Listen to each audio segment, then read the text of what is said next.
কিরে আক্তার, মসজিদের যে কাস্টমার বাইর হইছে, মহল্লা বাসী তো টাকা টাকা দিতেছে না, মসজিদের কাছে তো বহুত বাইর হইছে, কাস্টমার করুন কেমনে? তো আল্লাহর ঘরে কাম আল্লাহ করাইবো, আমরা এত টেনশন করে লাভ নেই। আল্লাহ যেটা ভালো মনে করে এটাই করাইবো।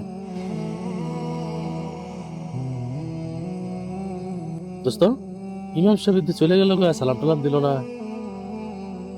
কি আমরা খেয়াল করছে না নাকি? এই গো, আমি তো তুই ধরি না। ওই ইমাম সাহেব এদিকে আয়েন। যে সভাপতি সাহেব ডাক দিচ্ছেন।